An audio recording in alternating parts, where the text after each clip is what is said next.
जी भाई, तो मैंने आपसे अर्ज़ किया कि पार्टनरशिप डिज़ोल्यूशन के अंदर एक दो चीज़ें हमारे पास रह गई हैं, छोटी छोटी सी, मतलब वो जर्नल एंट्रीज़ के अंदर ही होता है। क्या होता है कि भाई, अगर आपको लॉस हुआ, सही है, लॉस को मैंने आपसे अर्ज़ किया कि लॉस अगर होगा तो आप कैश डेबिट करोगे, रियलाइजेशन डेबिट करोगे, और अदर एसेट्स जितनी वैल्यू के थे उतनी वैल्यू से ही क्रेडिट होंगे, क्योंकि आपको लॉस हो रहा है तो इसलिए रियलाइजेशन डेबिट हो रहा है। और उसके बाद जब आप रियलाइजेशन को डिस्ट्रीब्यूट करने जाओगे तो रियलाइजेशन को क्रेडिट कर दोगे, और बाकी पार्टनर जितने भी होंगे उनका कैपिटल आप डेबिट कर दोगे, क्योंकि उनमें लॉस डिस्ट्रीब्यूट कर रहे हो आप, तो इसलिए उनका कैपिटल कम हो जाएगा। लेकिन अगर लॉस डिस्ट्रीब्यूट करने के बाद सीन ये बने कि किसी पार्टनर का कैपिटल नेगेटिव में चला जाए, यानी कि लॉस जितना उनमें डिस्ट्रीब्यूट हुआ उसके बाद इनका जो इनके कैपिटल में से जो पहले कैपिटल दिया हुआ था उसमें से हमने लॉस को माइनस किया कि लॉस हो रहा तो कैपिटल कम होगा, और अगर किसी का कैपिटल माइनस में चला गया, सही है ना, यानी कि अब आखिरी स्टेप तो ये होता है कि हमने फाइनेंस पेमेंट करनी होती है। लेकिन फाइनेंस पेमेंट तो हम क्या करेंगे, उस बंदे को हमें पैसे देने की ज़रूरत है फ़िलहाल तो, क्योंकि वो बंदा बिज़नेस से मकरूज़ हो गया है, मिसाल के तौर पे 10,000 रुपये का, सही है ना, यानी कि आप ये समझ लो। अभी सवाल को देख लेते हैं, ये सवाल जो मैं आपको बोला हुआ है 2003 रेगुलर, इसके अंदर क्या है कि अदर एसेट्स जो बेचे गए 50,000 के बेचे गए, और असल जो इनकी कीमत थी वो 1.5 लाख रुपये थी, तो 50,000 के हमने बेचे, यानी कि 1 लाख का हमें लॉस हो रहा है, और वो 1 लाख का लॉस इन सब में डिस्ट्रीब्यूट हो जाएगा इस रेशो के हिसाब से। यहाँ पे आ जाओ आप, ये देखो क्या मामला थे कि आपने पहले कैश आपका 50,000 रुपये आया, और रियलाइजेशन आपका 1 लाख से डेबिट हो गया क्योंकि लॉस हो रहा है आपको। उसके बाद आपने लाइबिलिटीज़ पे ऑफ कर दी 10,000 से, सही है ना, 10,000 रुपये की लाइबिलिटी आपको सवाल में दी हुई थी। उसके बाद जब आपने रियलाइजेशन डिस्ट्रीब्यूट की है मेरे भाई, तो वो आपने क्रेडिट कर दी और इनका कैपिटल आपने डेबिट कर दिया, सही है ना, यहाँ पे ये। अब उसके बाद बात ये है कि आपने ये देखा है जो अज़ीम भाई है ना, अज़ीम भाई का सीन ये हुआ कि इनका कैपिटल जो सवाल के अंदर दिया हुआ था 50,000 रुपये दिया हुआ था, लेकिन इनको जो लॉस हो रहा है वो 60,000 रुपये से हो रहा है, सही है ना, यानी कि जो 1 लाख रुपये हमने डिस्ट्रीब्यूट किए हैं 1:3 रेशो के हिसाब से, उसमें जो 60,000 रुपये इनको लॉस हो गया है वो इनके कैपिटल से भी ज़्यादा है, तो इनका जो कैपिटल चला गया वो 10,000 रुपये नेगेटिव में चला गया। अब ये इनसे हम पैसा लेंगे वापस, भाई पैसा दो, लेकिन बात यह है कि उस सूरत में लेंगे जब ये सॉल्वेंट होंगे, पैसा घर से लाने के काबिल होंगे, ये हम वो केस पढ़ लें। लेकिन ऐसा भी हो सकता है कि ये बोले भाई मैं ला ही नहीं सकता, मैं गरीब हूँ, सही है ना, मेरे अम्मा अब्बा ने, समझ जाओ आप। तो इसीलिए क्या है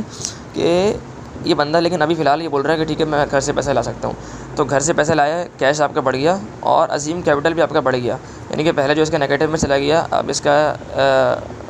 बराबर होकर 10,000 रुपये बढ़ के इसका कैपिटल 50,000 रुपये के बराबर आ जाएगा। मेरी बात समझ रहे हो ना आप, यानी कि 10,000 यहाँ पे 50,000 रुपये 60,000 माइनस किए, फिर 10,000 ऐड कर दिए, अब इसका कैपिटल 50,000 के बराबर नहीं आएगा, ज़ीरो के बराबर आ जाएगा, सॉरी ज़ीरो के बराबर आ जाएगा। यानी कि ज़ीरो के बराबर आने का मतलब क्या है, ख़त्म, अब इसका मामला ख़त्म हो गया, अब आखिर में जो हम फाइनल पेमेंट करेंगे वो अज़ीम को नहीं करेंगे, बाकी दोनों पार्टनर्स को करेंगे, क्योंकि अज़ीम का कैपिटल ज़ीरो के बराबर वैसे ही आ चुका है, सही है ना। तो ये मामला हो गया आपका इसका केस, सॉल्वेंट केस है। सॉल्वेंट केस के अंदर लायबिलिटी पे ऑफ करने के बाद हम उस बंदे से पैसा ले लेते हैं। अब हमारे पास आता है इंसॉल्वेंट केस, सही है ना। अभी याद समझिएगा इंसॉल्वेंट केस क्या सीन है भाई। इंसॉल्वेंट केस के अंदर सीन ये है कि बंदा बोलता है मैं नहीं ला सकता का मतलब ये है कि अब उसके जो लॉस है ना वो बाकी पार्टनर्स अपने उसमें डिस्ट्रीब्यूट करेंगे,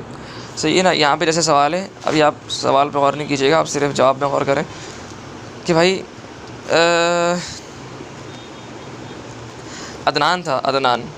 अदनान का सीन ये है कि इसका जो कैपिटल था ना,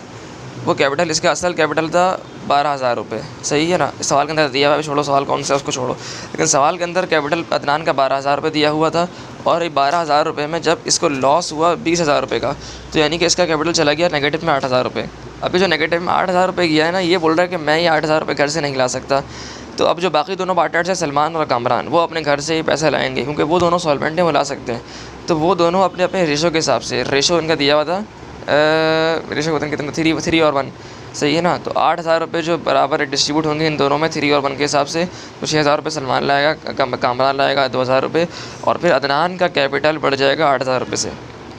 पहले जो हमने किया वो ये पड़ा था कि कैश बढ़ रहा है, यानी कि उससे बंदा सीधा कैश ला रहा है, लेकिन अभी सीन क्या है कि इनका कैपिटल कम हो रहा है। ये अपने कैपिटल में से 6,000 रुपये कम कर रहे हैं, ये भाई साहब अपने कैपिटल में से 2,000 रुपये कम कर रहे हैं, और इससे अदनान के कैपिटल को बढ़ा रहे हैं। ये बस समझ रहे हो ना आप, ये घर से पैसे नहीं ला रहे, बस आप मतलब घर से पैसा लाने का तो एक वो कह रहा था, लेकिन मसला ये है कि ये अपना कैपिटल कम करके अदनान का कैपिटल बढ़ा रहे हैं, यानी कि अदनान का कैपिटल इन्होंने ज़ीरो पे लाना है। सही है ना। अभी आप और इस बात पे कीजिएगा कि 20,000 रुपये में से 8,000 में से 20,000 गए थे, सॉरी 12,000 में से 20,000 गए थे, तो 8,000 रुपये नेगेटिव में चले गए थे। अब यहाँ पे नेगेटिव में जाने के बाद जब कैपिटल दोबारा बढ़ गया तो ये ज़ीरो पे आ गया अदनान का कैपिटल,